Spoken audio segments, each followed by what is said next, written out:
What's up, YouTube? We're talking today about the fairies. Oh, yep, let me turn my light on. Ah, that's much better. Let me just turn this one. Shabam.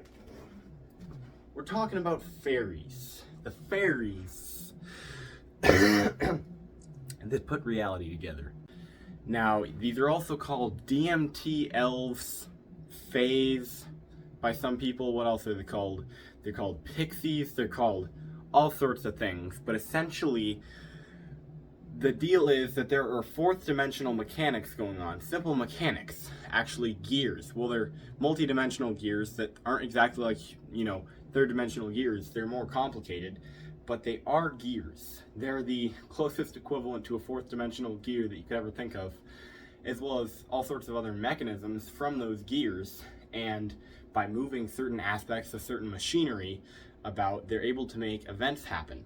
So, and this is another thing about the 5DTC. That's where the DMT elves actually are, is in the fifth dimension, and that is where the 5DTC is, the fifth dimensional time complex, where all of these mechanics and gears actually make the things happen. So it's higher vibrational energy being decoded by these elves. These elves move these machine parts around, and they make events happen. That's why we get things like synchronicities. You might run into a certain person, or you might remember a certain person at a certain time, get deja vu at a certain time, get time looped at a certain degree of magnitude within your mind at a certain time, or at a certain point.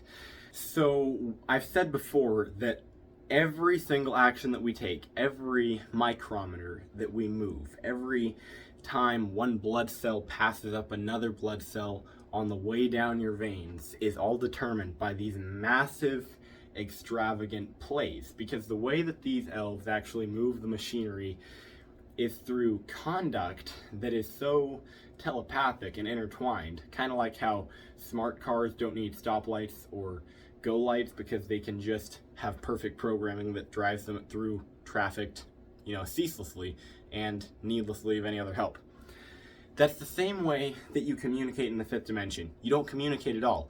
The ideas that you want to be communicated are just communicated to who you want to communicate them to, no matter where they are, and everybody knows where everybody is because everybody is connected within the fifth dimension. So it's right between the level of oneness and separation that's almost like this weird gelatinous transmutation of solid into spiritual and spiritual into solid, where kind of like where the cycles of yin and yang circulate past each other. That's what the fifth dimension is like.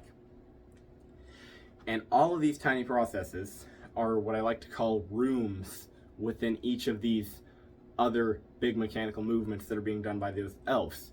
So if you have a mechanical operation being done that's going to somehow cause you to bump into someone that you met 10 years ago and that maybe gave you money or something, so that you can thank them or talk to them in some way or get some kind of connection.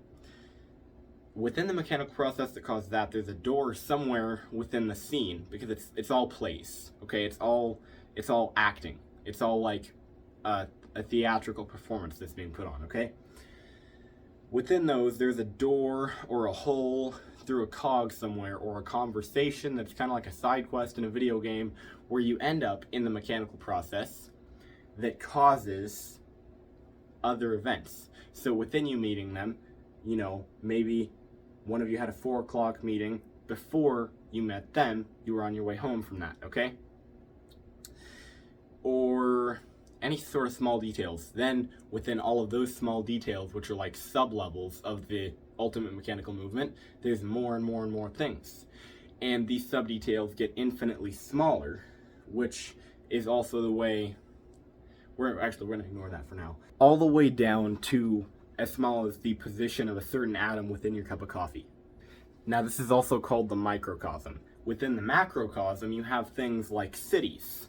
Yeah, cities. It doesn't get bigger than a city, okay? And the reason for that is because entire planets are actually just cities, because there's no need to have separation between the planet part of space and the space part of space. So instead, there are these fourth dimensional cities that you enter through thought, okay?